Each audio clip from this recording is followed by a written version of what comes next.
it's the first time in forever that literally forever, there's this kind of technology where humanity as a whole can basically communicate instantly, like the whole of planet, which is completely crazy. So I'm basically mostly dedicated to making people realize that and making people find what kind of impact they can make with a powerful messaging to be able to really start basically spreading impact all over in the internet, all over the world.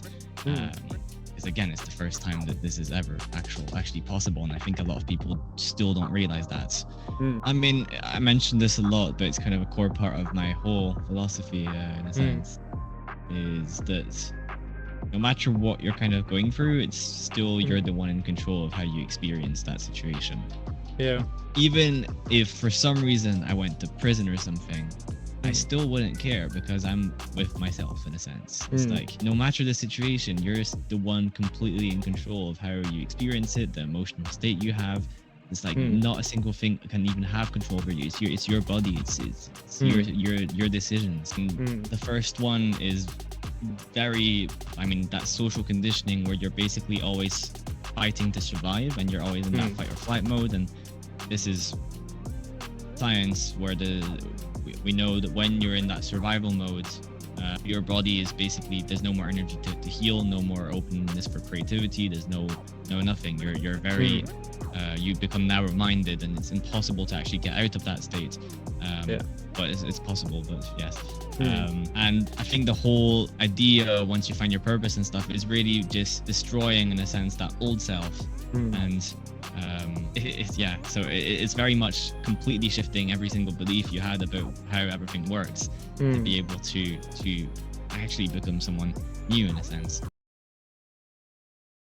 From another episode of Maverick Minds. I'm here with Euan Spencer. Have a really exciting episode for us today. This is really going to be a treat. So if you're new to this kind of podcast series, this is kind of where we interview a lot of interesting and exciting people who choose to challenge the norms, people who choose to go their own path and really have some extraordinary stories to tell. So really excited to have you here, Euan. It's been really interesting getting to know you, being a part of your program and everything. So yeah, the floor is yours. Just tell the audience all about you and your background. Yeah, definitely. I mean, back at you. So it's awesome to have met you over the last few days. Overall, I mean, big thing to know about me is I am addicted to writing. I love it a lot. And the content creation space for me, I think, is one of the most interesting opportunities there's been in a while. It's the first time in forever that literally forever, there's this kind of technology where humanity as a whole can basically communicate instantly, like the whole of the planet, which is completely crazy. So I'm basically mostly dedicated to making people realize that and making people find what kind of impact they can make with a powerful messaging to be able to really start basically spreading impact all over in the internet, all over the world. Because again, it's the first time that this is ever actually possible, and I think a lot of people still don't realize that. So I mean, as you said, my name is Euan. I've been creating content for about 2 years now. First year was kind of a lot of failures, but the second year has been really, really pretty nice. I've been researching purpose, life enjoyment, all of that side of stuff, the more mindset and kind of spiritual side of stuff, for about 5 years. And just doing all the practices and stuff as well. And then, yeah, overall, that's basically who I am. Sounds amazing, man. It's been really excited to get to know you on this story. So can you tell a bit how did you get into more about discovering kind of this true kind of purpose driven personal brand, because it's a really unique kind of perspective. Even though, like, when you first say it, it sounds so obvious, right? It sounds like, Hmm. why isn't everyone doing it? Like, everyone wants to have a personal Yeah, brand, yeah. everyone wants to start a business, everyone wants to monetize writing online. So what got you into really starting to delve deeper into kind of understanding and kind of finding this on your journey? Very good question. Yeah. Um, I mean, as I said, I was researching purpose for a while. Like it's Hmm. been 5 years, so way before content creation and everything like that. And Hmm. even before that, since I was like a little kid, I've always been fascinated about stuff like just consciousness, reality, all these kind of topics have like literally fascinated me so much. Um, so I went for a lot of coaching. I went for a lot of programs. I went for a lot of everything, just books, just literally learning as much as I can about its purpose, reality, consciousness, everything along these lines. And at first, I actually didn't make the connection. I was writing online. I found purpose. I found content interesting, and I was mostly Hmm. writing about content itself whilst I was learning it because I didn't know what to write about. And it was boring. I was making no money. Nobody really was reading anything. Yeah. My business was doing really not that well. That was Hmm. like the whole first year, basically. And then at some point, I was kind of there's this exercise that I learned a few years back where you basically go through finding your values and go through really Hmm. finding kind of something you want to accomplish in the world or just some kind of direction, basically. And for some reason, it was a kind of I was in this rut, and at some point, it kind of just clicked, and I was like, oh wow, purpose-based branding, and literally that word came into my mind. And so I started kind of scribbling, okay, how can I actually link purpose with branding? And I went into all of how to actually use your values to generate ideas, how to use that to frame your brand, then how to I looked at people like Elon Musk, Dan Coe, Hamza, um, all these guys, all these very, very successful creators or brands or just entrepreneurs in general, and they all had that very similar aspect of having a mission in a sense. Hmm. And again, that kind of just clicked, or I was like, oh yeah, like if you're actually going somewhere and you use that as your messaging, it's like, for example, Elon Musk Hmm. is always mentioning how he wants to make consciousness multiplanetary. He mentions the vision of that will actually affect the world, Hmm. what that will look like in 50 years. And he's Hmm. always basically using what I call vision persuasion now, Yeah. to basically grow his brand and grow everything that he does. Hmm. And same with Dan, same with Hamza, same with everyone else. They all have that exact trait of having a mission and promoting it and using that as the main aspect of their brand. So everything kind of clicked all at once at that point, Hmm. and since then I've just been working on systems to make that as seamless as possible to integrate and find what you want to do and how to actually build a brand out of that. Hmm, fascinating. So there was this kind of aha moment Yeah, for yeah, you that definitely. Yeah, finally everything yeah. makes sense. Amazing, amazing, man. And how was the process from kind of having that aha moment to actually and starting to develop these systems to actually managing to monetize your writing and kind of developing all these systems that you found that people were actually having demand for and being really interested in? Which part exactly? Because there's a lot that goes into monetizing. So what part of the process exactly?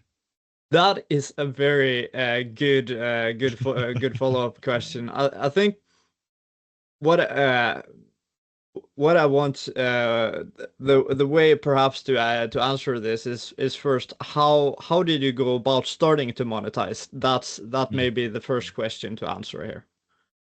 Um, I mean, I had been creating content for a bit. People Hmm. knew me kind of as the writing guy because I always wrote about writing itself and I Hmm. gave good advice apparently around it. So most people, yeah, knew me for writing and just good writing. And then I Hmm. slowly started just making people aware of the connection between purpose and writing. So every piece of content, I would basically, when I give any kind of advice, I would then say, and the best way to do this is to find your purpose, and here's why, and here's what it does to your brand, and basically going into that whole vision persuasion aspect of stuff. Hmm. Um, and just through doing that, mostly has stuff kind of started happening on its own in a sense. It's like Mm. people started coming in DMs. People started asking me how they can find their own purpose, their own unique positioning, because that Mm. it stood out a lot that I was basically merging writing with kind of spirituality and and Mm. purpose in a sense. Um, so mostly just through bringing people up the levels of awareness and making them aware of something that I created in a sense. Mm. Um, and that's kind of the hard aspect of coming up with your own ideas Yeah. and your own systems, is that people have no trust at first, Mm. even no idea what it even is. Yeah. So they have no reference points. Mm. Um, but yeah, and then I just got into, I mean, replying to inbounds, just giving advice. People Mm. were asking if there was if they could get me on it if I offered coaching around this, and I started building out my whole program. Mm-hmm. Um, and yeah, then I worked with some partners on a community, and I had a course in there that was mainly based around that. And from there, it just started kind of blowing up. Mm. So, fascinating. And Yeah, I'm far from being all the way at the top yet, but it's doing pretty good. course, that's all of us, I guess. There's always another mountain to climb, Definitely. as they say. But fascinating. So it sounds to me almost like, okay, you started with building the foundation first, not really focused so Mhm. much on monetizing, but just the monetizing came kind of naturally based on you getting the foundation right with this brand, purpose-based branding. Would you say that's accurate? Yes, I do think so. I think I could have monetized earlier as well if I wanted to.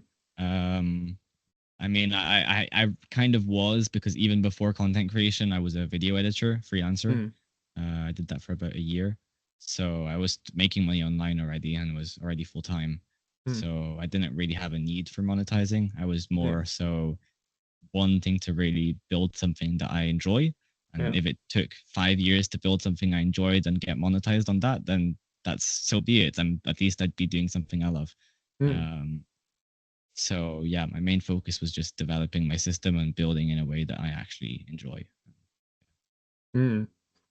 Yeah, it's an interesting story because I think there's a lot of people who want to earn money on Mhm. writing online and such, and go really hard into kind of trying to do outbound. And I think most of us who have tried to do outbound DMs have had that period where they were really cringy in Mhm. actually sending out those DMs, especially in the beginning, and quite a learning curve there. So, what would you say to those who are kind of in the first 6 months or so of building their personal brands and are don't really are trying really hard to monetize in early in these ways, but like haven't really managed to figure out how to build this foundation, or may not even realize that they need to build the foundation like you have? What would you say to them? I think a lot of it comes down to positioning. I Mm. talk about this a lot because the big issue I see with social media right now is that, I mean, technically, like a lot of people say this, that it's oversaturated, and I actually agree with that. But in the sense of it's oversaturated because everybody's saying the same thing as everybody else. Yeah. Um, and even though everybody also says to speak about your interests and merge your own unique aspect of stuff, nobody actually Mm. does it. Yeah. Or nobody actually asks themselves, okay, how do I do this? And then get into actually the steps of doing it. Mm. Yeah. And because of that, it's like, why would someone buy from just a random guy speaking about writing like I used to be, for example, Mm. when there's someone like Kieran Drew for the same price? Or yeah, Yeah. it's like there's not much point. Mm. Um, Whereas when you have your right positioning and you're able to basically just merge your skill with something unique to you and kind of create your own systems out of everything, and then you kind of build that foundation, build the awareness around your systems, Mm. explain your way of doing stuff, and people are way more prone, I guess, to actually getting on to your program, stuff like that, compared Mm. to someone else that's way higher, because you actually have something different. And Yeah. um, the really hard aspect is that yes, it's very hard to actually find your own idea. It's like Mm. very hard Yeah. to merge concepts like this. Mm. But I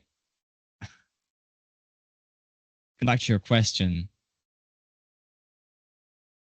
I would just recommend like the main stuff that most people recommend, to be honest, where it's just learn a skill that you enjoy that's valuable. Like Mm. literally, so many skills are valuable. Something that, as long as you're solving a problem, it works. So the one, Yeah. define what problem you're solving and Mm. who's facing that problem, what transformation it brings if that problem is solved.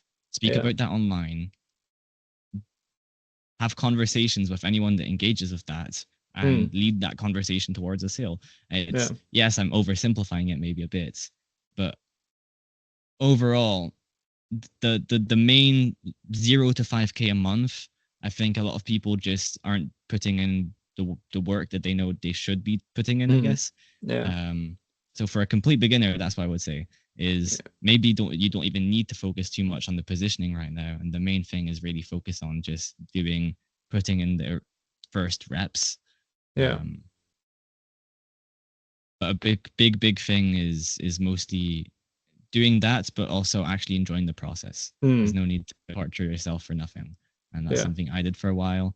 Uh, yeah, so I hope that answers your question. I kind of went Yeah. It, on two it different def sides there, but It definitely does help, and you brought up some really interesting points, which I think is an important part of the journey, like skills and positioning. Those two are mhm, so extremely important, and I found that too in my experience, even like in the beginning stages when I was starting out. I knew I had some skills at least to build on. I knew I still had to develop my skills, and mhm, but that's something I found even more lately, especially in the latest month, that okay, I need to go all in on kind of learning even more. I need to not just be good at this, but among the mhm, best to actually be a good alternative here to get the mhm, real results that I want. But the real major revolution, so to speak, or change evolution that has been the past 6 months has definitely been in terms of the positioning that like even 6 months ago I couldn't even imagine the kind of conversations and lead meetings and kind of mhm, promising future that I have now with business and the kind of partners and deals we're negotiating now. I couldn't possibly imagine that even though it was kind of like a dream in a sense that I was pursuing, but I didn't really see the exact connection, right? Like probably a bit how it is, right? With when you have that kind of ambition, you have some kind of dream, you have absolutely no clue how to get there, and it may seem impossible to you and to maybe your circle. But then you have this kind of long process of kind of finding your new people, working hard, and going against both the disbelief of those who are close to you and your own doubts, maybe, and going through that process within yourself, and slowly but surely you figure out the right habits and the right people and the right routines after experimenting and failing 1,000 times, and then figuring out maybe five most important things, and simplifying a lot from mhm. there after going through all the complexities of how this journey usually starts. Yeah, linking back to that first question as well, there's something I thought Mm, that came up whilst you were saying that. yeah. Uh, for beginners, I think a lot of people don't really have skills. Mm, They don't have skill problem or a business problem or yeah. anything along those lines. They mostly have a me problem, Yeah. where it's they they they aren't the person that actually gets those results, Mm, and they focus so much on the physical outcome and not who they need to be able to get that outcome. yeah. um, and a lot of the time, from what I've noticed in my own journey, is you need to really, well, basically become the person, and Mm, then it happens. yeah. It's like you need to have the shift before the rewards, where a lot of Mm, people think the rewards brings the shift. yeah. So yeah, it's an interesting point that came up whilst you're saying that. Yeah, I really like Alex Hormozy saying that either your business grows or you grow, right? And Hmm. that's what I really found so fascinating about the concept of the Tower of Mastery as well. When that was mentioned in the last call, because I saw instantly, okay, this foundation, it needs to be it needs to be right for any of the other things to matter or to be effective at all. Because I've seen it in my own experiences, and why I mentioned fitness, right? It was through pushing myself that I actually Hmm. managed to get through with building that kind of self-awareness and the cognition um, to be able to figure out more how to progress more properly, right? Like there's when, for instance, when I'm able to wake up early and have the discipline to do that, I can use 2 hours to make content before most people have even woken up, Hmm. right? And then I can enjoy the rest of my day and working and consuming as I please, right?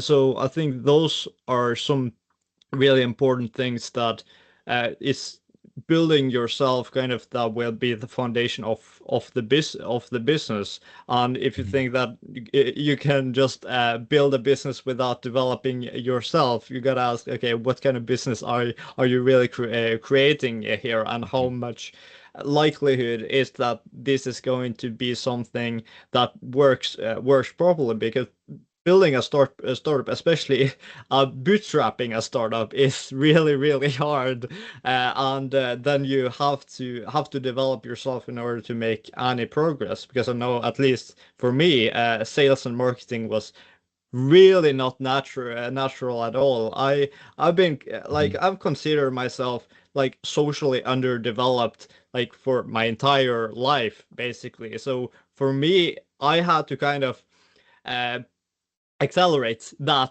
Hmm. that process, and that meant I had to force myself more in those situations by making videos and by going more on networking events and such. And I remember it's about 1 year ago now since I started the YouTube channel, and I did exactly the same strategy as Savas, right? Hmm. With having the idea that this is not to get views, this is not to get subscribers. I'm going to practice my communication skills. And in the beginning, a lot of stuttering, a complete mess with the videos.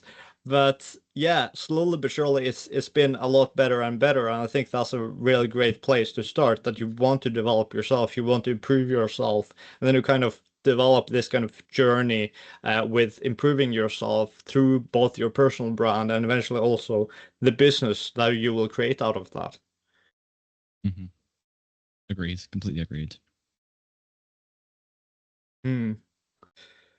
Yeah. So yeah, do you want to talk more about your more recent works with for instance with Accelerator and with the other projects you're working on now?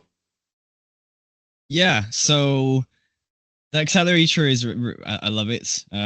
Mm, It's very focused on the monetization aspect, so it's more mm, more kind of the advanced aspects, mm, and less related to my actual purpose in a sense. This mm, is more just because I know it's good knowledge and it can help a lot of people. mm, But my that's all completely built right now, so we're just running mm, it. mm, But the main project I'm working on right now is Impact School, mm, which is or Impact Creator School. I'm not sure about the name yet. mm, But the main idea is to kind of come back to what I was saying at the start, where I really want to help people realize the opportunity in the internet, and not just an opportunity for them as an individual, but the opportunity for humanity as a whole. It's like mm, literally anyone can spread a powerful and impactful message. Anyone can start a business that solves a huge problem in the world. mm, Anyone can influence others to start creating their own impact. And mm, once that kind of that wheel starts turning in a sense, that the possibilities are kind of endless. yeah. So Impact School, the main idea is to basically create a system that allows anyone from step zero to step whatever Mm, uh, to come in, really find that meaningful impact they want to have, that purpose. Because I mean, in terms of like kind of first principles, purpose is simply one big problem that you find meaning in solving that Mm, positively affects humanity as a whole. mm, So, and business itself is just a vessel for problem solving. So mm, purpose fits into that keyhole perfectly mm, for business. So just creating that whole system where it's someone comes in at the start, finds that purpose, that impact, that meaning, which also solves that kind of me problem. Because mm, from my own experience, the moment I found that big vision that meant a lot to me, it might not mean a lot to others, but it means a lot to me.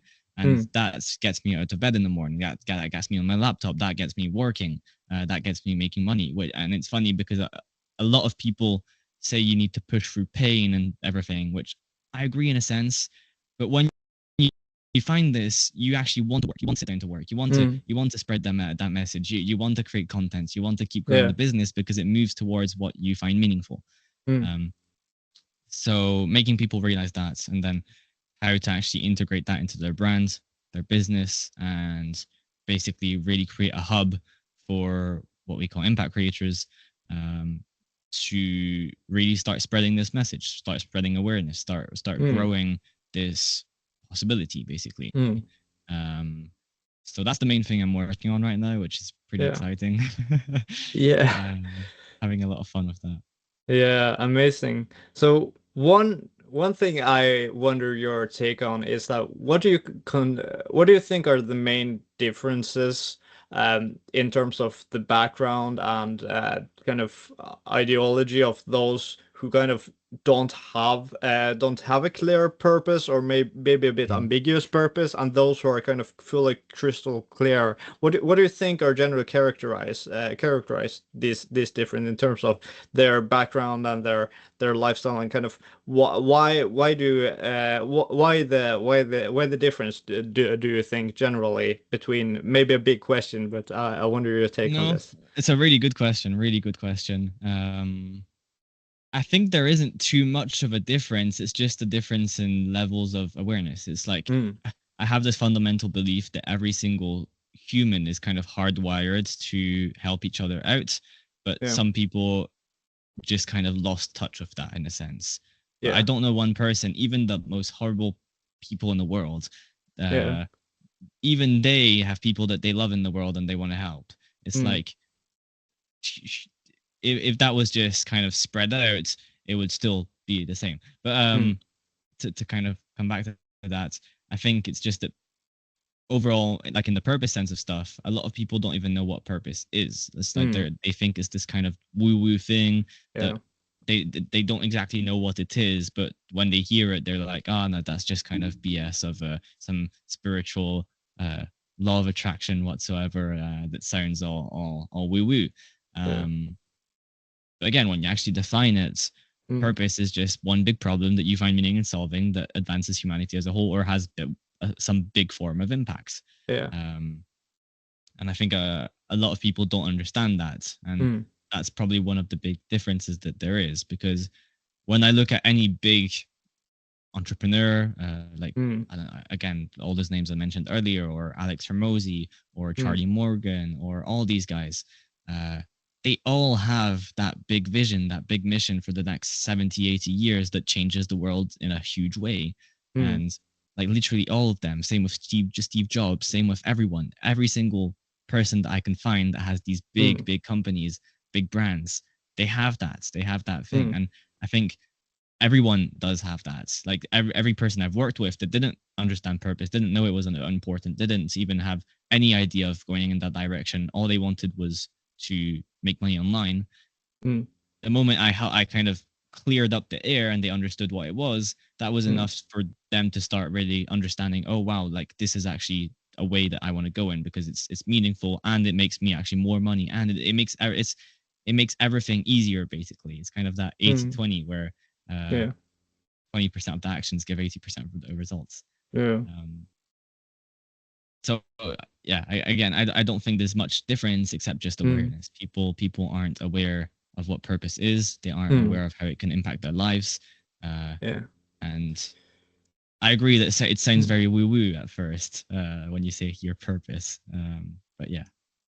Yeah, what do you think generally kind of clouds people vision of their purpose? Is it social conditioning, or what do you think generally leads to kind of most people having this kind of idea about purpose and this kind of ideal lifestyle, maybe as kind of idealistic or like too optimistic, or generally just wishy-washy stuff, and don't think it's possible for them to Hmm. have that kind of ideal dream life, that they're kind of giving up this kind of idea Hmm. of something hopeful to work towards. What do you think are kind of the factors behind that?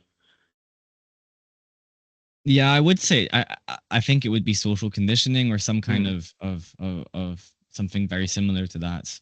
mm, Uh, Looking at society as a whole, I think most people don't believe in themselves, don't yeah. think that anything is really possible outside of the Mm, path that they were already on.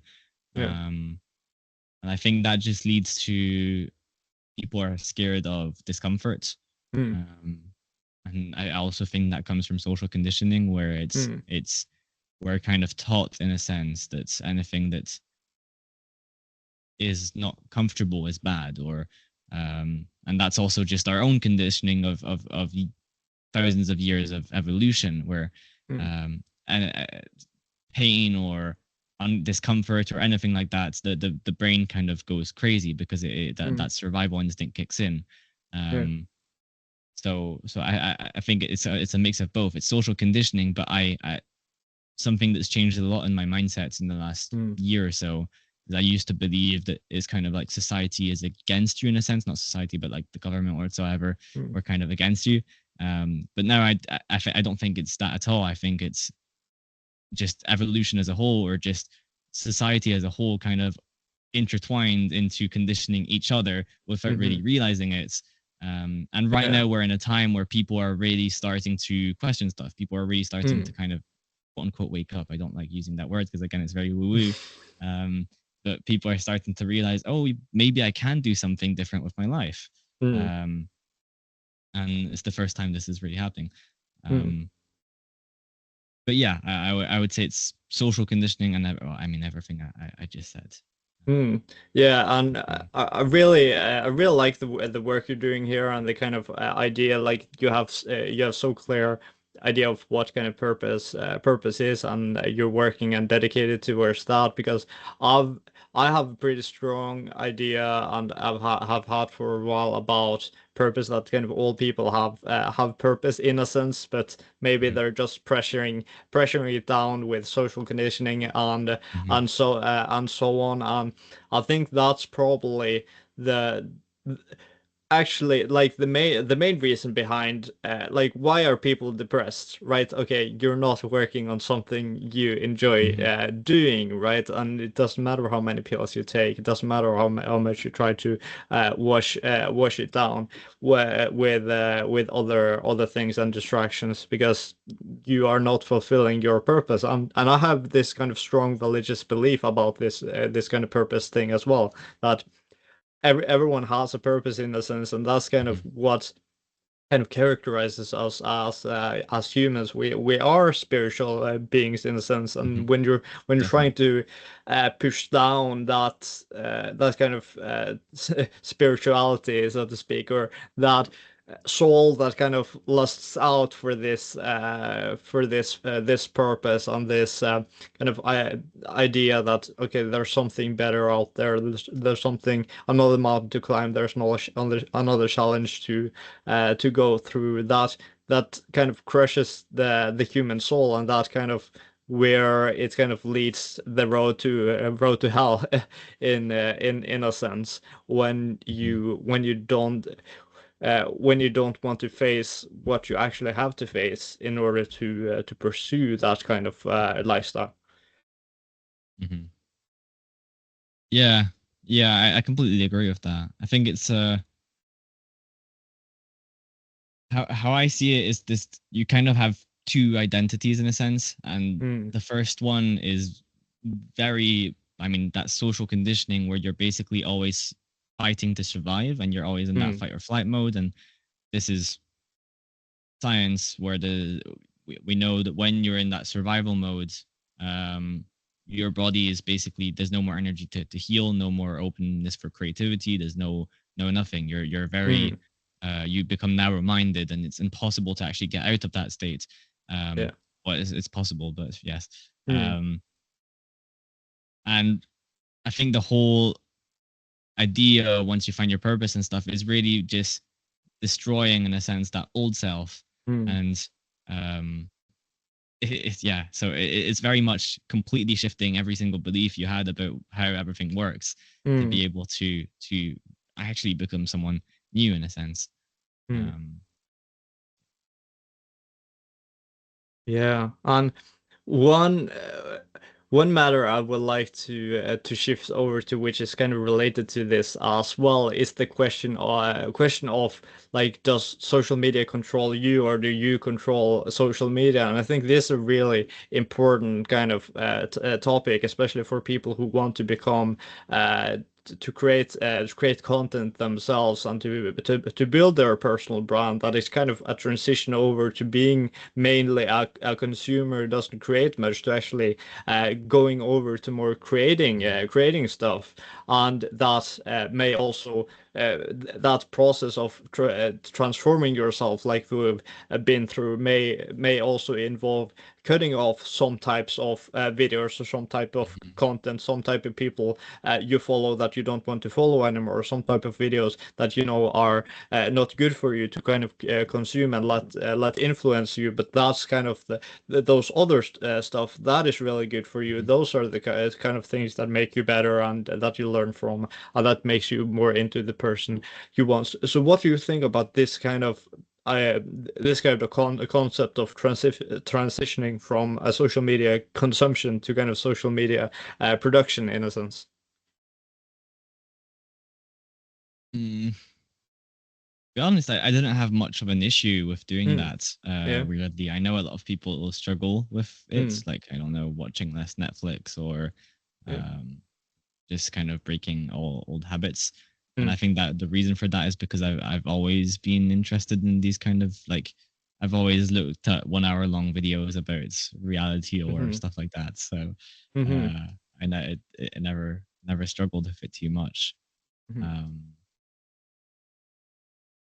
and I also think a lot of people over they put too much importance on completely cutting it off, and I think that's because Mm. of this kind of hustle culture, all Yeah. of that. It's Mm. like, I still enjoy watching Netflix every so often, and I'm Mm. completely fine. My business is doing great. Yeah. I still enjoy going for a beer every 2-3 weeks. Mm. Uh, yeah, but and I didn't for about a year and a half. So Mm. uh, I wouldn't know, to be honest, because I really didn't Mm. struggle much with actually the consumption and Mm.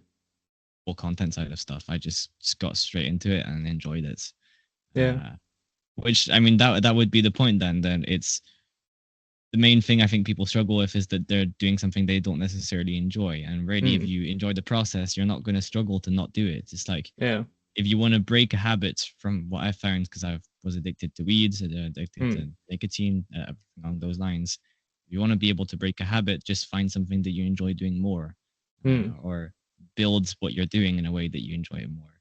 Mm. But yeah. Mm.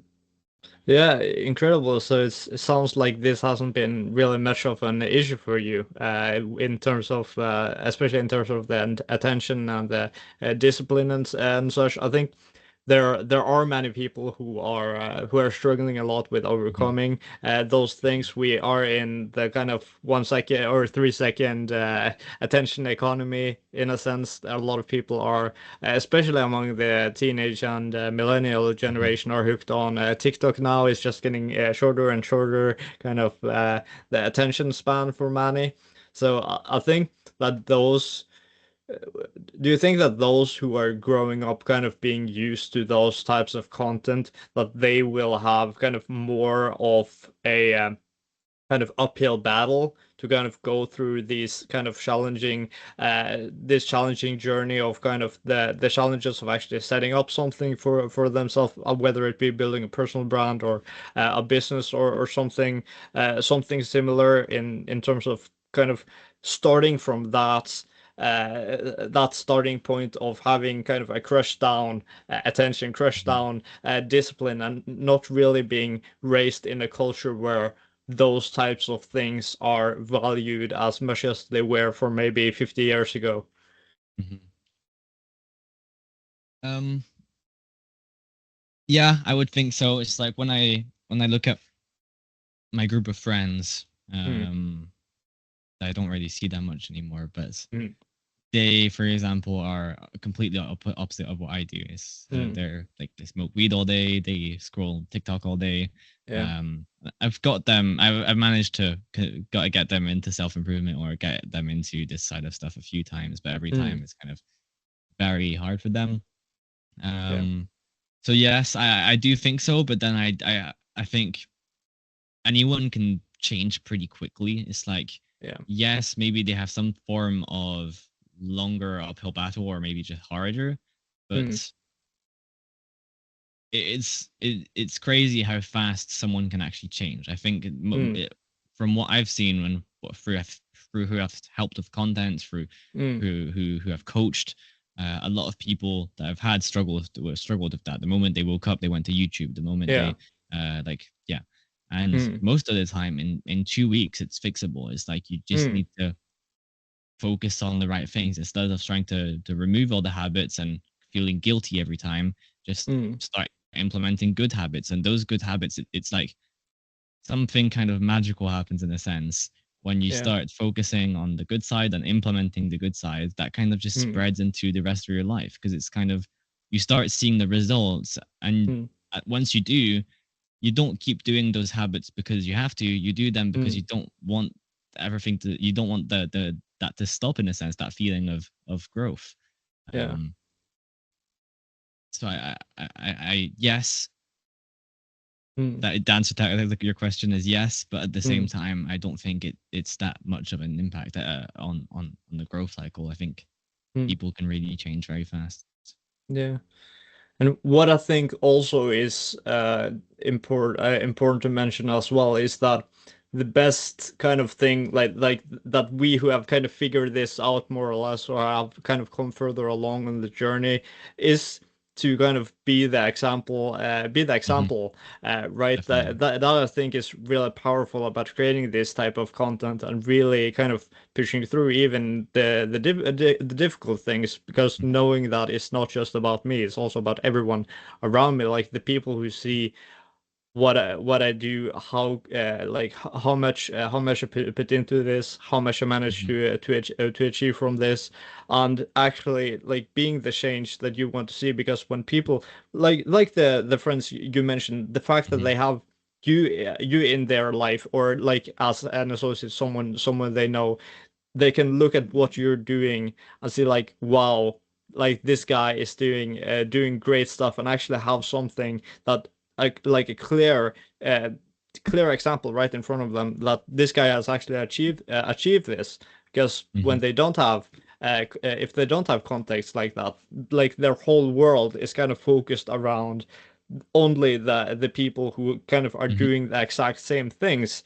And when they're in that world, they don't see kind of a way out. They may see some stories on Instagram or something, like scrolling, and they found Lambo, like I would like a Lambo someday, right? Like, or something like that, right? But not Mhm. then they keep smoking weed or like whatever, Mhm. right? And don't really realize what it will take to or not taking that kind of idea seriously, because they haven't kind of seen anyone who has kind of gotten much farther on the journey than that. So I think that's kind of another so powerful thing about this purpose-based branding as well, that you really like what you're really doing with this purpose-based branding is to help other people become this example, and Yeah, that's exactly. what I really admire about what you're doing as well, because there's so much positive impact to Mm, to get from this, and there's really no negatives to this. It's just mhm, about creating pure joy, like lifting the energy level, and kind of excitement and actual meaning, like meaningful relationship, meaningful content, and actually mhm. meaningful lives on Twitter and other places where people are building personal brands. So I think that's really something amazing. I think Yeah, a part of what you're doing here. yeah. Thanks. Yeah, yeah. It's definitely something that it. I agree with you that there's no negatives at all. I mean, Mm, and it's one of the aspects that a lot of people I think still contradict me on in a sense, mm, or that even I kind of struggle with. But there's a lot of I used to have to push in a sense against mm, myself to get work done. I used to have to deal yeah. with that, but Mm, yeah, now I actually really truly believe that it's all just the perspective you have on what you're doing. It's like mm, something is boring because you expect it to be boring, or something yeah. is annoying because you expect it to be that. And Mm, it's like I think the moment you kind of realize that you're the one that has complete control over you. I mean, nobody else can. It's literally your mm, brain, your mind. Everything is exactly. inside of you. There's not a single thing outside that can Mm, control what you're doing. yeah. Um, and once you realize that, there's a lot of possibilities to open, and Mm, you realize, oh yeah, like I can actually literally live out of bliss, or live out of fun, and live out of actually doing something that I love. mm, Um, and then I agree. Once you actually kind of realize that, that really just starts spreading everywhere. It's like mm, people see you living that way, and they think, "Wow, I didn't even know that was possible." mm, Um, and then they start trying. It's like all those friends, yes, they still smoke, but they started mm, meditating.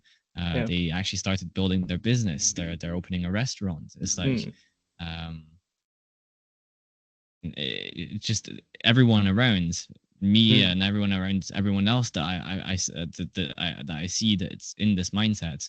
mm, It's crazy how fast it really starts to spread, and that's kind of yeah. what started this idea of the impact creator, and this Mm, vision of helping people become aware of this, because it really it's crazy to think of a society like where everybody is basically working out of purpose, building their own thing, and really living a good life where everybody is helping each other instead of working to compete against each other. mm, It's hard to even visualize that, but mm, when we're seeing what's happening now, and the effect that this kind of mindset has and this kind of work has on people, it's mm, really is possible, and it really is something that mm, wouldn't actually take too long either. Yes, well, it would, but at the same time, it's something that's really actually possible, and just the yeah. fact that that's real is really cool to see. Mm, yeah, It's absolutely. really exciting stuff. Absolutely, because it's all about like elevating consciousness in a sense, right? Yeah. You're elevating Mhm, people's ideas about what they can achieve and what they can actually be, like overcoming all of these kind of mhm, limiting beliefs, and kind of realizing more and more how like most of the things they believe may not actually be true, or it may mhm, just be part of the story, but there are some other things as well. That's what I found really interesting in one of our first conversations as well, when you pointed out that I had a limiting beliefs in the in our business about the Norwegian market being slow during the summer holidays. Like, why aren't you mhm, going for international clients, international customers? You said, and that was a really good point. Like, why aren't we starting to do more of this? And it made me realize that there's probably always more mhm. limiting beliefs to overcome. Definitely. Like even when you get to 10K a month, like you still have limiting beliefs preventing you from reaching 100K a month. and then Yeah. again over to like in infinity. Like there's always limiting beliefs holding you back from doing even more that may not actually really be true. And when you see like the most extreme of extremes, like David Goggins, like these major high top achievers, it's like, yeah, what is stopping them? No, nothing is stopping them when they have overcome the barriers in their own minds, and Mhm. that's what I think is so important also uh, when climbing and kind of elevating your consciousness like this, that you have someone or some people that you kind of can look to that, okay, these people have actually achieved to come great like come really far here, and that provides a more clear example that this is actually possible and you can get there as well. And there's pretty far you can get before you get to the point where there's absolutely no one else who has gone further than you. I Mhm. like if you have got to that point, you have gotten really far in the world. Then you're top 1% probably. But then but then it's all about all the way really. It's all about developing yourself, right? And realizing that they are human and you are human, and that Mhm. it's all a matter of like, are you going to do what is necessary to actually get there? And sometimes that requires actually just tricking yourself. For instance, I had to trick myself when waking up earlier, for instance. Like when I wake up at like 4:35, and I'm really tired. I was like, I want to sleep more, and I just have to convince myself that like I can take Mhm. a nap later in the day if I need to. Then I never really need to, except on like until Sunday or something or something. But that's what I have to convince myself that, okay, Mhm. I'm losing, like, because I have this idea that, okay, I'm losing sleep now because I'm waking up early. But then I have to convince myself that this will be compensated for later. And that has worked for me, and that's part of the self-awareness part, right? That in order to Mhm. do kind of these more extraordinary things, you have to understand the way your brain makes these excuses and kind of Mhm. make counter excuses in a sense, right? For finding ways to kind of circumvent these excuses and actually doing what you actually need to do. And then as Savas pointed out as well, like slowly but surely, when you do it enough time, then it kind of becomes ingrained in your in your Mhm. brain, and that's kind of how your brain is now. And now you're kind of on a whole other level. Yeah. Yeah, there's one of the aspects of kind of infinite growth that you mentioned, which is Mm, one of the aspects I really enjoy about this experience as a whole, mm, is that there's every time you reach a new level, there's always more. And mm, this applies to money, this applies to business, this applies to content, but this also applies to love, to bliss, to mm, enjoyment, to all to peace, to all of those sides of stuff. And mm, it's like the deeper you get, the more you understand that there's even deeper, and it's like mm, a constant, literally constant ability to go in the direction you want to go in. mm, um and it's one of those aspects that I really do enjoy. mm. Yeah, and another interesting thing I want to take up and wonder to hear your take about is that kind of what do you think about the general differences between in terms of finding purpose, in terms of the people who have started from and have climbed from zero, kind of coming from a Mhm. bad upbringing and so on, and having to climb like maybe even poverty or something, climb all the way from the bottom, compared to those who are kind of born in the upper already born in the upper class, being spoiled and everything, already have all the money, all the chicks, all the everything, right? In terms of finding purpose, how do you consider like what are the general differences in terms of attitude, and kind of what is the difference in terms of finding, or the challenge maybe in finding purpose between these two extremes? Mhm. I wouldn't know for those who are born there. I haven't Mm. experienced that. Yeah. But one thing that I am very grateful for is that I Mm. come from not much. Mm. Um, I'm super grateful that I was addicted to weed or addicted Mm. to, like, I was smoking about 10 to 15 joints a day, Mm. uh, and drinking when I was still in high school every Mm. day. But I'm very grateful that I come from that, because pushing through those challenges allowed me to kind of realize a lot of what I've realized. Mm. Um, but then I think no matter where you're born from bottom to top, in terms of like social hierarchy, because that's all there really is in terms of difference. Um, Mm. no matter where you are, I think the whole mental journey still is the same. Mm. Everybody starts from zero in that terms of mental. Yeah. Um, even the richest person in the world, like for example Elon Musk, he still struggles with his mindset. Mm. He still feels depressed sometimes. Uh, Mm. he mentions that himself. He actually takes medication for that. Mm.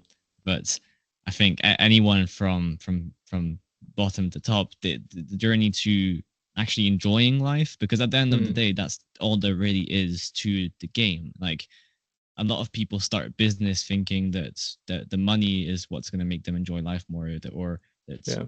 that some type of external thing is going to do that. But at the end of the day, every single path, the best reason to take it is because it's going to make you enjoy life more.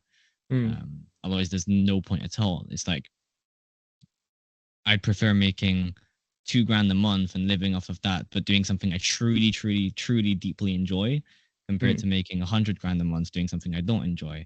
Yeah.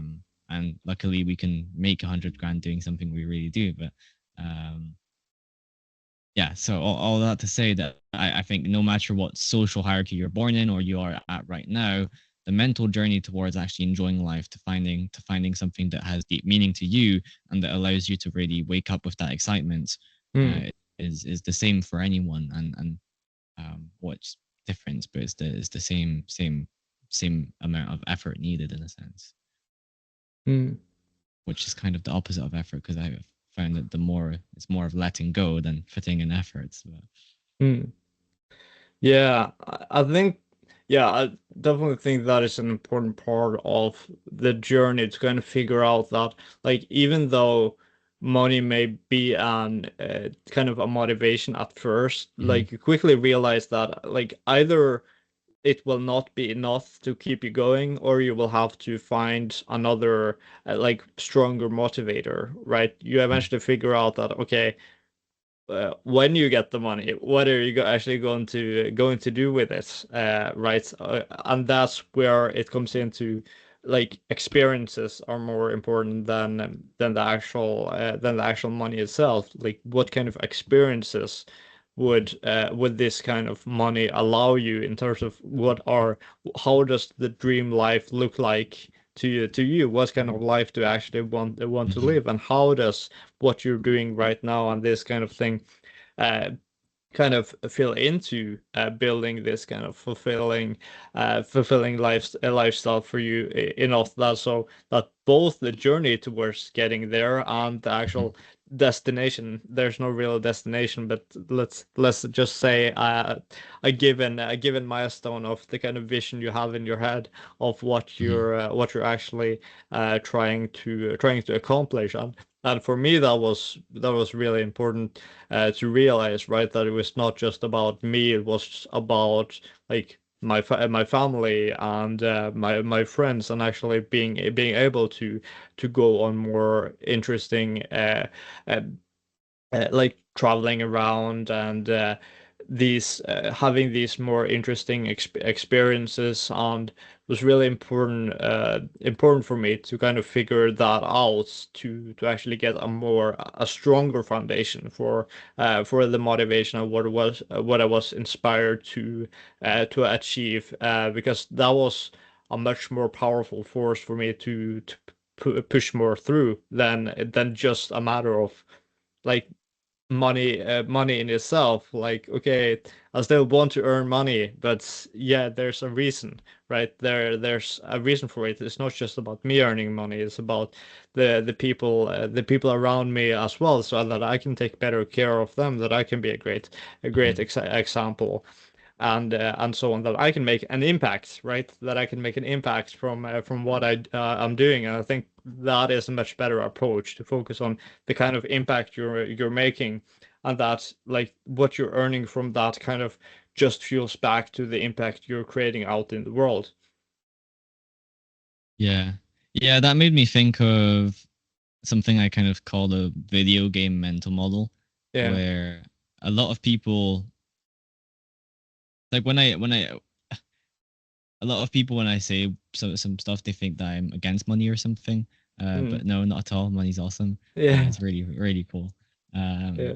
But I think a lot of people, the issue is that they get stuck in a goal basically, because Mm. money is a goal. Like Yeah. making X amount of money. That's a Mm. goal that you'll accomplish one day. But um, when I say video game mental model, that's because when you look at an open world video game, I don't know if you ever played the video games. Um, It's a while. yeah, it's the same. It's been a while, but yeah, it's basically in an open world game. It's like there's just the whole world. There's no Mm. real direction. Mm. Goals will, in this sense, missions and quests in the games are there Mm. to give direction, but they're not the whole game. Yeah. And when you start the quest or start the game up, you're not starting the game with the thought of, oh, I can't wait to finish this mission. Mm. So it's done.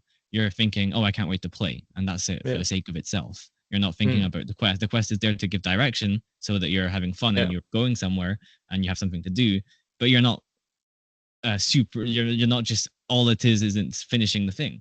Yeah.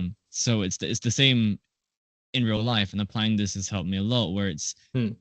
my goals. I have a lot of monetary goals. I have a lot of other goals, um, but I make sure to never get stuck in them or never Mm. get lost in them, or never see those as the whole thing in itself, because otherwise any single tiny thing that happens there becomes my entire reality in a sense, and I Mm. start getting stressed out because of that many thing. But and I forget that there's actually this whole infinite game behind me basically. Yeah. um I think that's what a lot of people do basically. They see money as the whole game in itself, and that's Mm. a lot of people do this, and because of that, it really just sits outside of their self, and they act out of complete scarcity Mm. instead of abundance. They're Yeah. constantly seeing money as something that sits outside of them, that they don't have, that they don't Mm. see themselves as someone uh, kind of worthy of having it. But if they zoomed out and saw the entire game and were like, oh, like this is such a small compartment of it, and realized that there's so much more, this Mm. becomes way more achievable in a sense, because there's Yeah. so much more around it, that the money becomes a small speck, and you're like, why Mm. would I not have that? And then it Yeah. just becomes, once that kind of click happens, there's it becomes much easier in all domains. Yeah. And that's where everything becomes very much more fun, because Yeah. you're not working for the goal itself. You're just using the goal as a means to have fun, or as for Mm. the sake of itself. Yeah.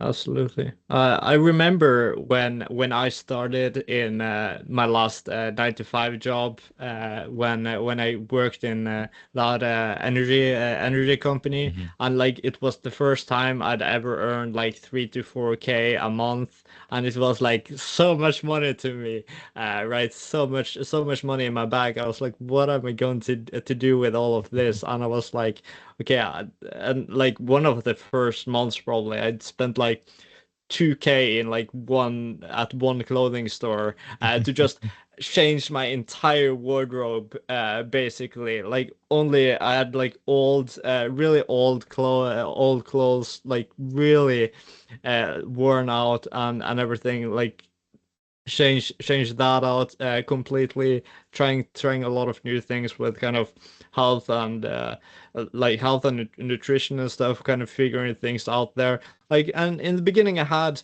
like no idea basically either about style or about nutrition at all, and I was like kind of, okay, now I have money, I'm kind of spending it here and spending it there. Maybe like I would probably say I was a bit careless with my spending, yeah, spending probably, but at the same time I don't really regret it either, because it really allowed that kind of ability to kind of spend, have that money to spend and to actually experimenting with these types of things.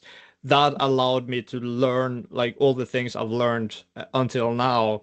It allowed me to get a much better understanding of both, for instance, with nutrition, what should I spend money on, and what should I not spend money on, in terms of my goals for fitness or whatever. And in terms of style, what kind of things suit me better, what type of things should I consider when buying these clothes, and so on. And especially, I think that was an important part of my life, to kind of get to experiment with that. And then after I quit my job, not having that anymore, right? Now I suddenly need to be more kind of careful with my spending, and kind of figuring out more of kind of budgeting and so on, with both the nutrition parts and clothing and so on. Kind of having these kind of um, like contrary experiences with Mm-hmm. these two phases, and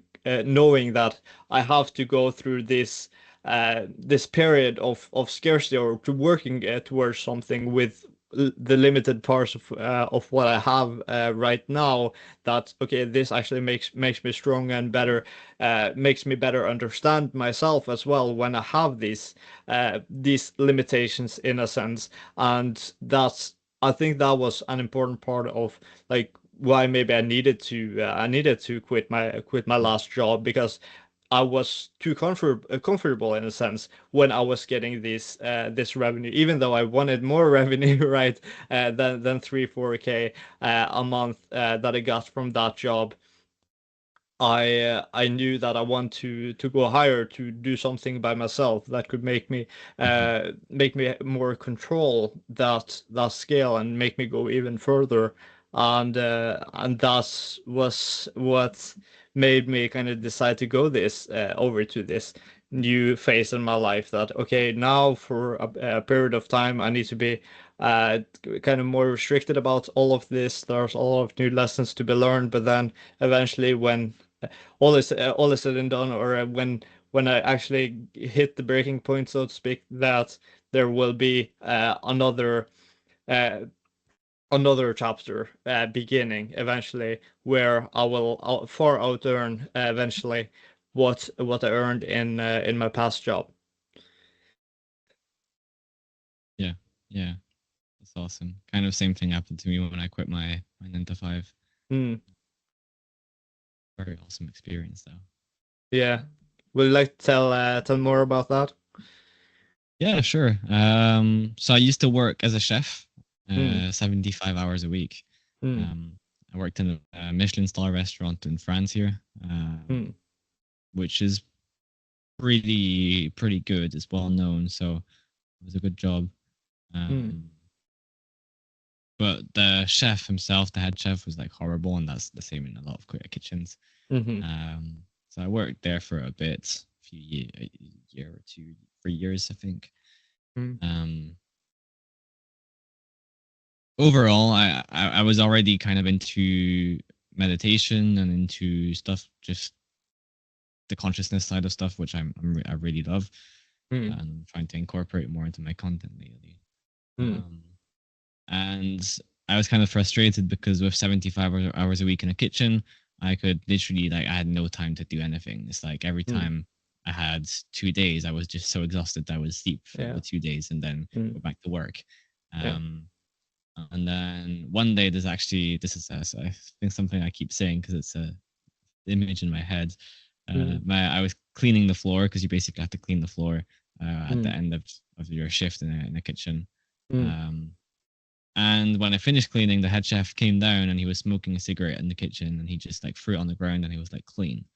And I was like, what? And then I just I left that exact moment. Mm. Yeah, and then I literally left and never came back. Mm. So I did everything like quitting at distance and stuff, and just never saw that guy again. Mm. And yeah, it was pretty fun for the first year. I was making literally no money at all, so Mm. I was kind of lucky in a sense that my parents at the time let Mm. me stay longer and just Yeah. completely free. Mm. And then I just built up for about a few months. It took me like 9 months, 10 months to monetize. Mm. But yeah, I would never see myself going back to 9 to 5 again. Mm. Yeah, I can imagine after those types of experiences.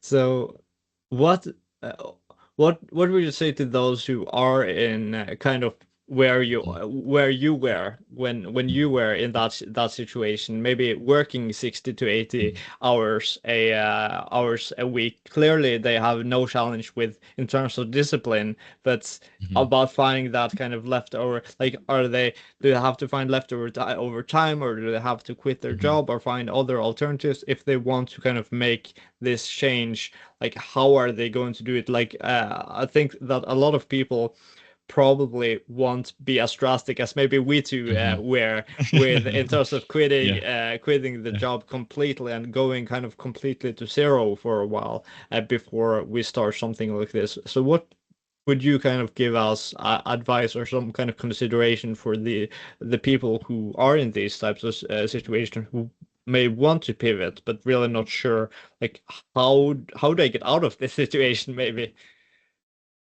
Yeah. Yeah, I think that's one of the hard parts, especially when it's a job where you're working a lot of hours. It's because it does take effort to build something like this online. Yeah. It takes time and effort.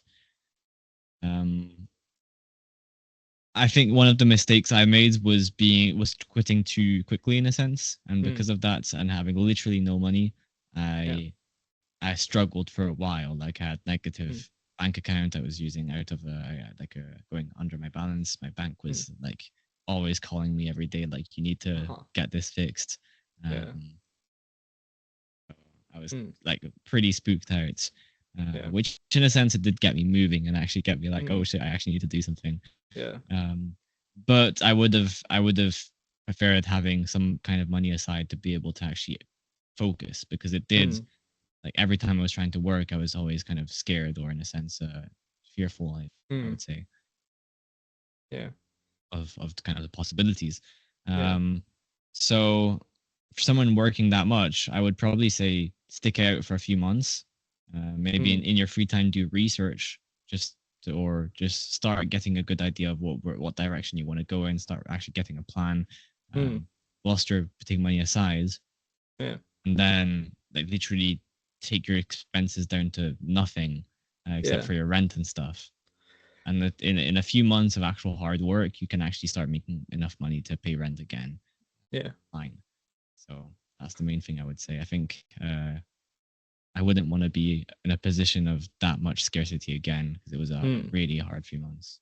Yeah, I can imagine. And yeah, it's fascinating to me as well. It's almost like with this type of financial situation you've been in, it sounds like it's even more all in than I've done, because I have the safety cushion of a savings account, basically, Mm, right? That I have the savings account that I could go on, that I had been saving up some of my past salary, like mhm, setting some of my salary in my past job and a few other jobs with as well. Basically, had that up to like over 10K basically by the end of the time I had mm, finished the job. So I had a bit of money to set off, right? And then of course I need to split that kind of money both in terms of some I have to allocate to my business and some I have to allocate to like personal like expenditures and so on.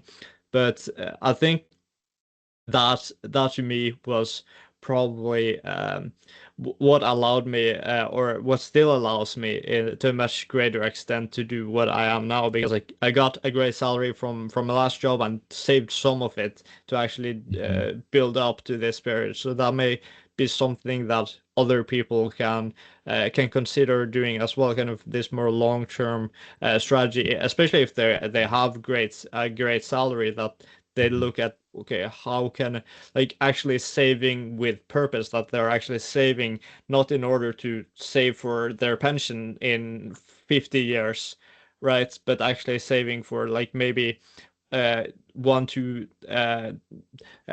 years, 2 years ahead. If they really want to get out of this, I'll find some way to make it work, and then, okay, now I have a big enough safety cushion to actually make this work. And I understand that for some people that may be really difficult, especially if they have people they have to support financially, as well. And that's where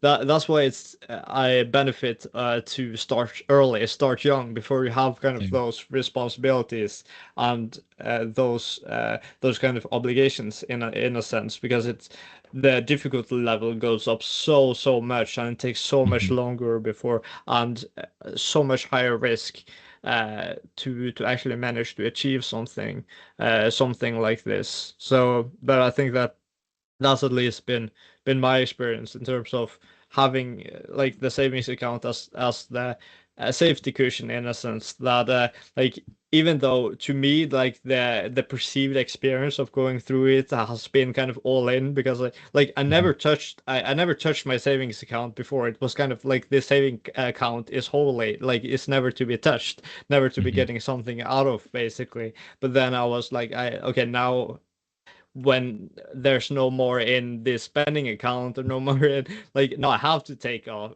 some of this, or okay, now I have invoices in my business that I need to pay.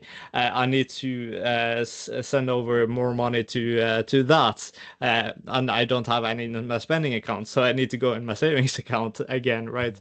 And yeah, so the idea has basically just been, okay, I need to write this out like it is, and see how steep it is before I can actually avoid having to take more stuff out of my savings account.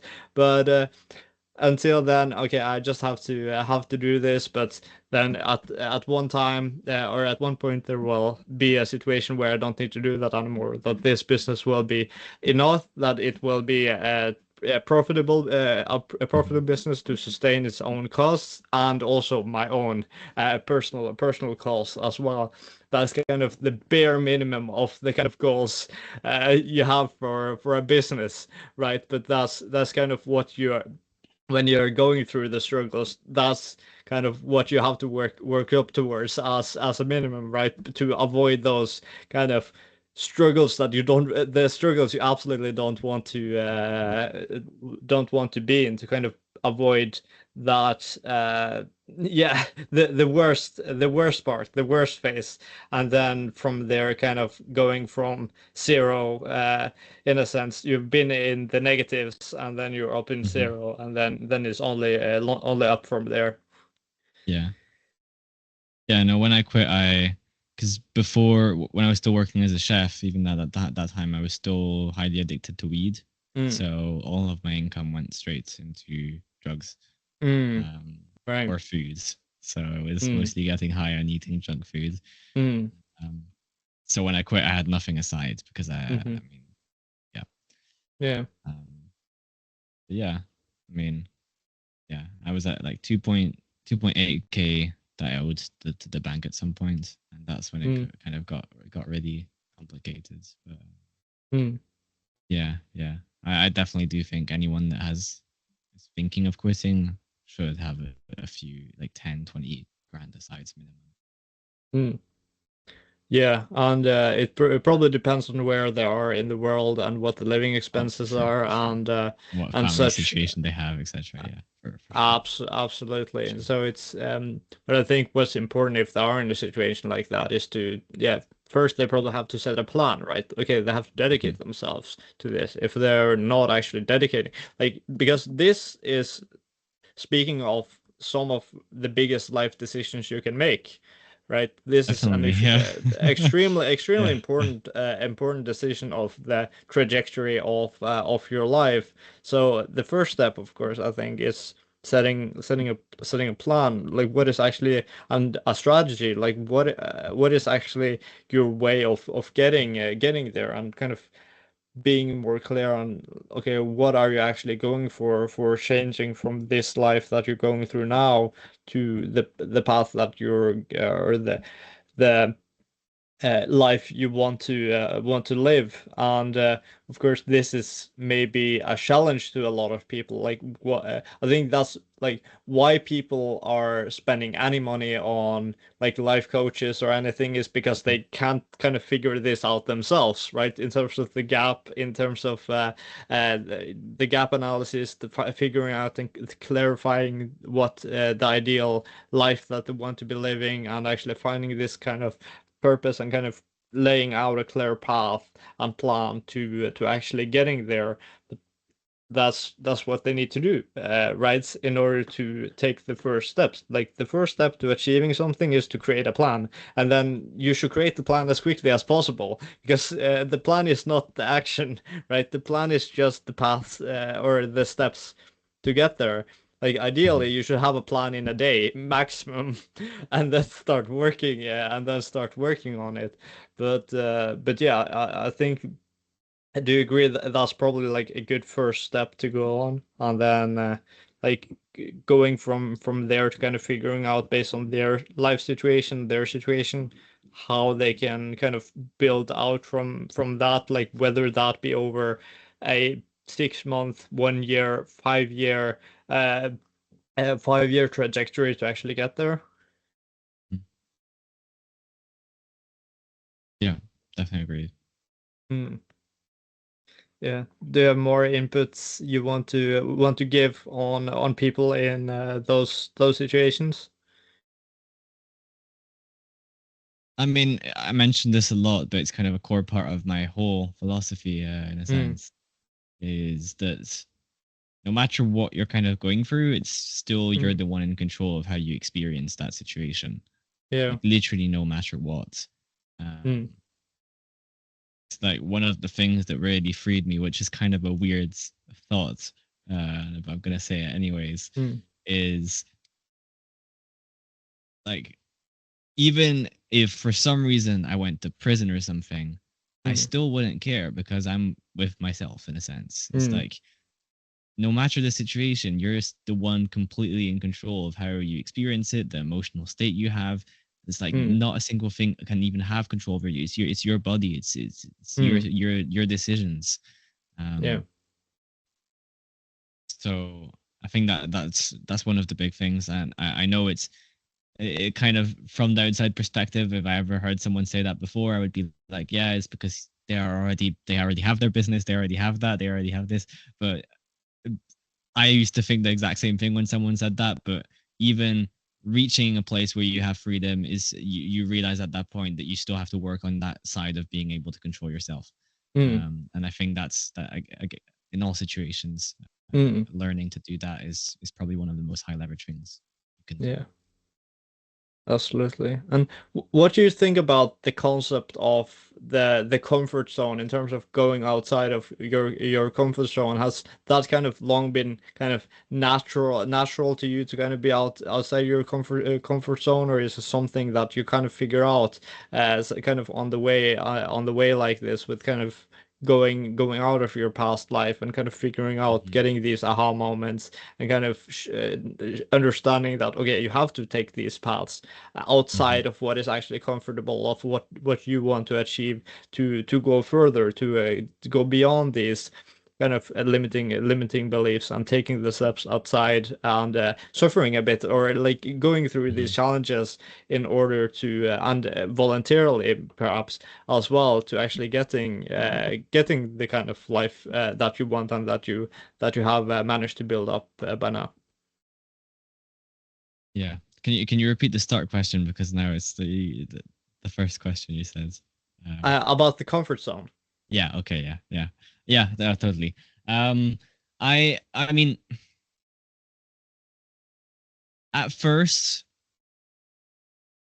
no, I wasn't someone that usually went out of my comfort zone at all. Mm, Um, but I mean, this is we know this for just science and everything now that when you're outside of the known, that's when your brain rewires itself. That's when mm, your whole system basically reshapes itself. Your literally your gene expression changes. The way your body function changes. Your cells become healthier.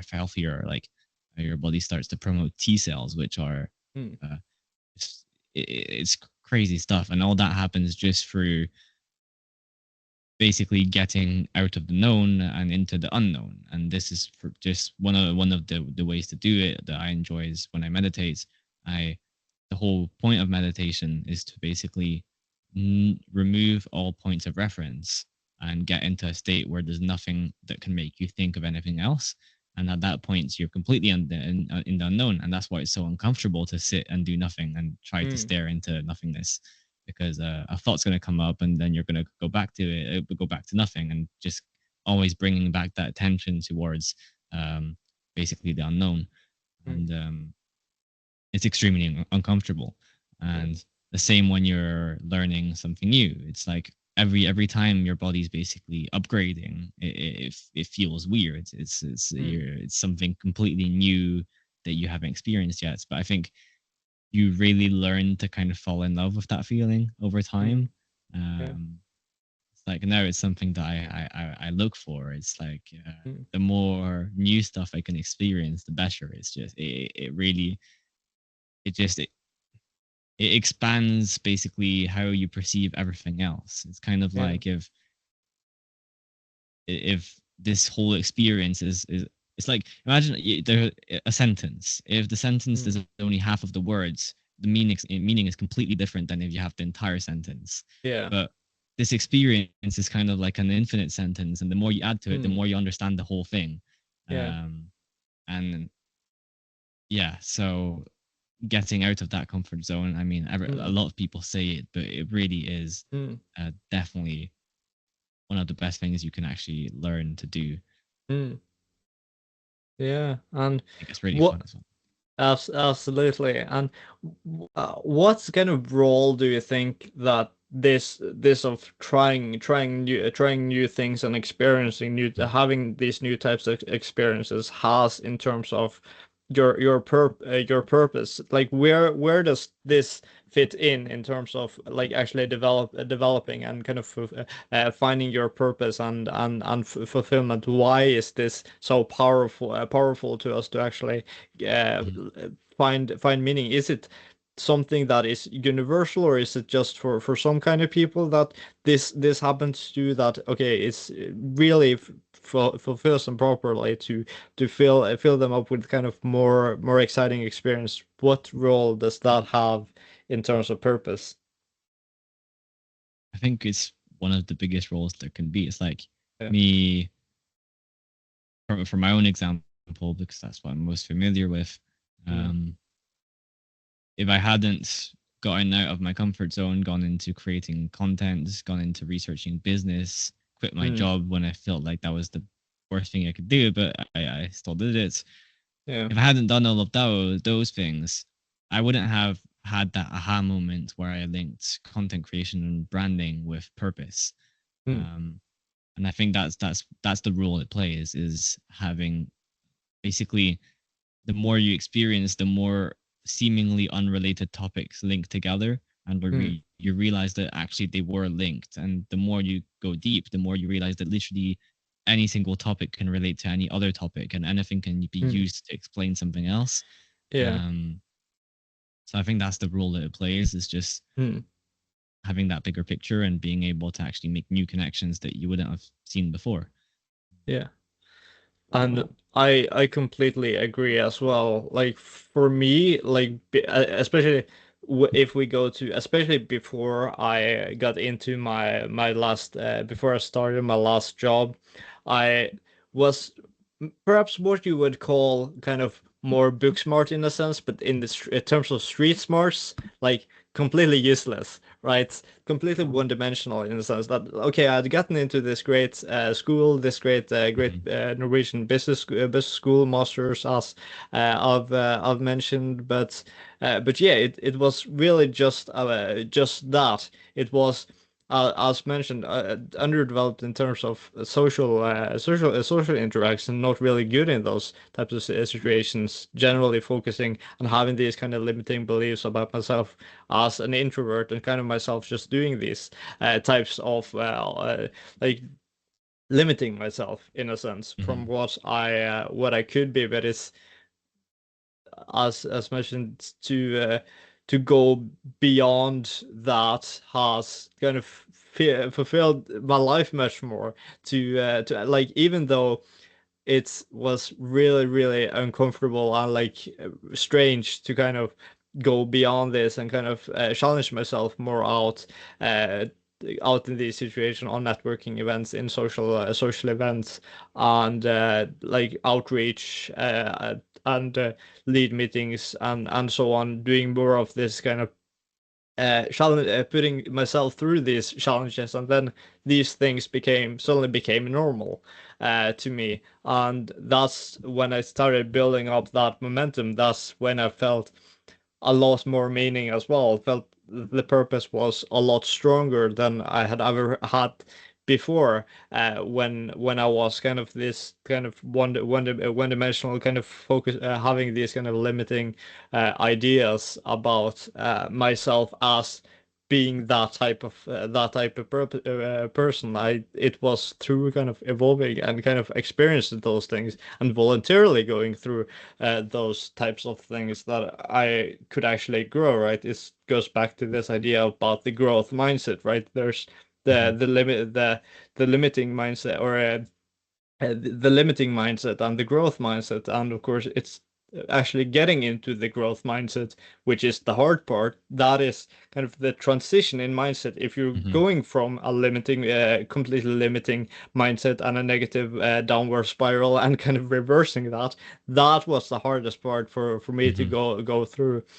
But actually reaching that, and the more kind of steps you take out of that, and kind of building yourself up in the beginning in isolation, in a sense, Mhm. because you have to kind of figure yourself out to do anything to do anything basically to affect the because it will it's a strange experience when you're going through this transition in terms of the effects it has around you, kind of trying to figure yourself out completely, and like nobody will understand you in that transition period. But then eventually, when they when it gets to a greater point, you start figuring out more of the details. You're getting more of the right connections. You're getting more of the right kind of ideas around you, more of the right energy, and suddenly one thing clicks here, one thing clicks here. You're starting to accelerate, make some momentum, and then you know what's the next step? You're suddenly in the papers.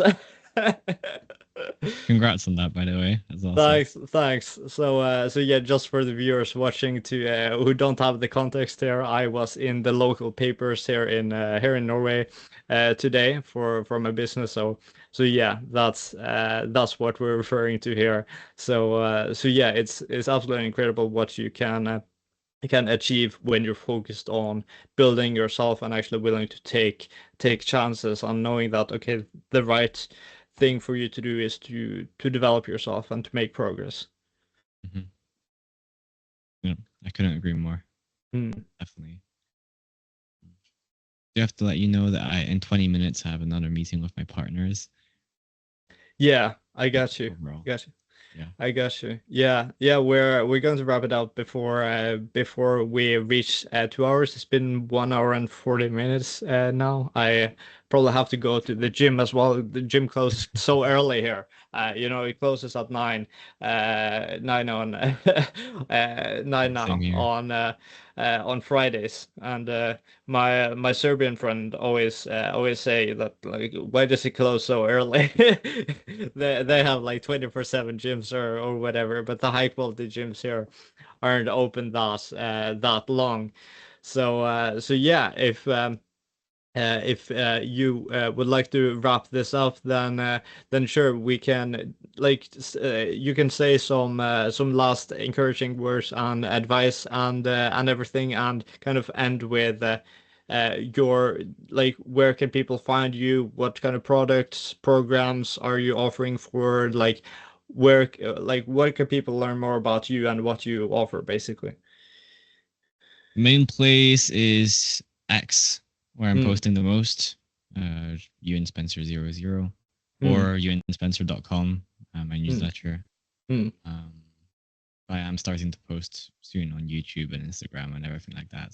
Amazing, amazing. Yeah, it's gonna be super fun. Yeah, I'm looking forward to that. Yeah. I've heard YouTube is pretty interesting, and I enjoy the, I guess, compounding assets. It's like the more you Mm, post, the more of a library of content people have to go through. yeah, Whereas X, it's more so you have to always keep going to yeah. keep building in a sense. Mm, Um, so yeah, but yeah, so that's where people can find me.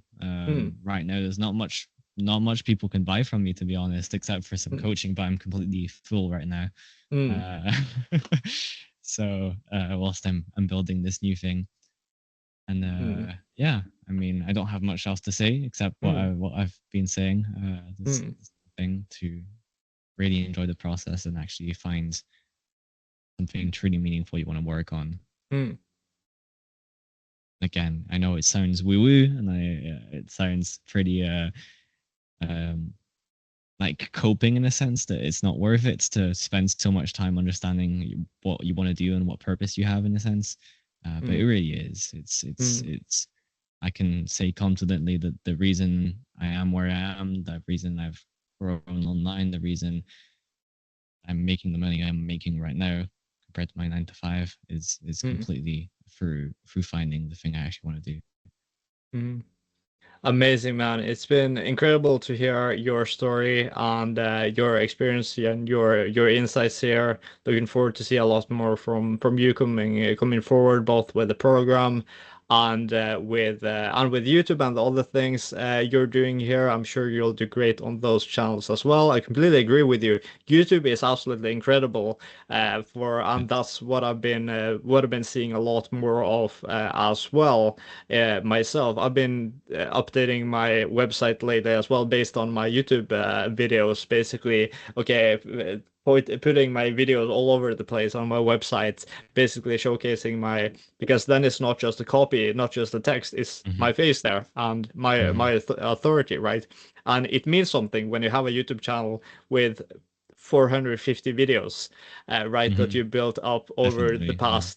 the past year, right, that it shows you that, okay, this is someone who takes something seriously. And Yeah. it was even one guy who contacted me who does kind of lead generation. Like, usually he just does it for agencies over 10K a month, and he made Hmm. an exception because he saw that I was a professional, because Hmm. I had a lot of videos and they put the dedication to those types of things. So really just shows you that, as you mentioned, it's kind of like this library, and people can look at it this way. And it's, for me, it's amazing with this type of content management you can do with this.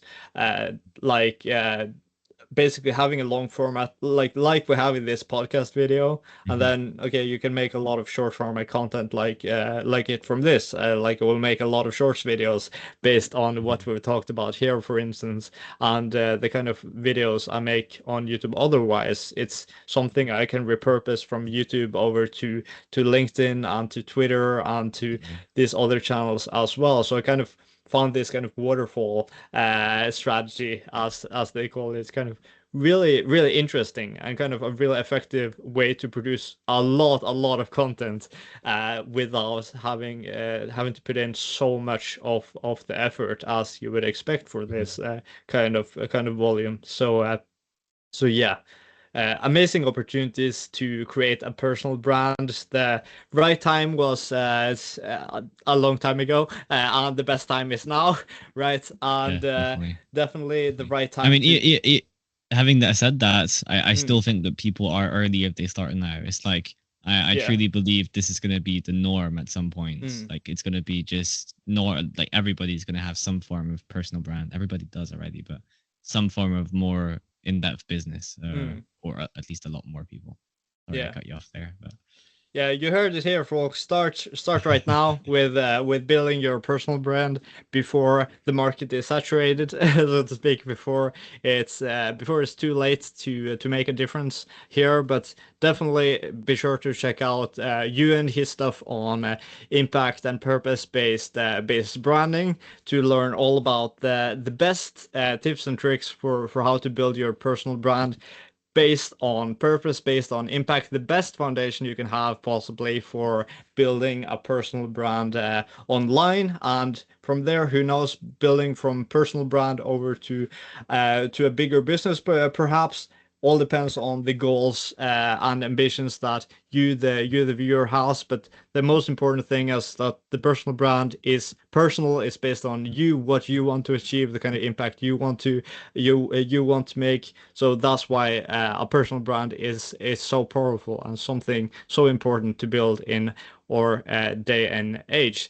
So I want to thank you again, Euan, for joining us and sharing your amazing story and insights. Again, recommend everyone to check out him and everything that he's doing. And other than that, we will wrap it up here, and I will let you get on to your next meeting, and I will get over to the gym and everything. So, yeah, Euan, it's been really a pleasure having you here.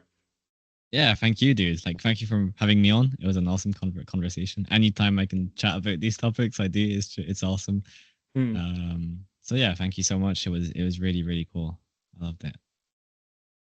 Amazing, man. So yeah, wish you a great weekend, and yeah, we'll definitely stay in touch and have a lot of great conversations and insights forward. Definitely, dude. Thank you. You have an amazing night and weekend as well, dude. Amazing. See you, man. Yeah. Peace. Peace.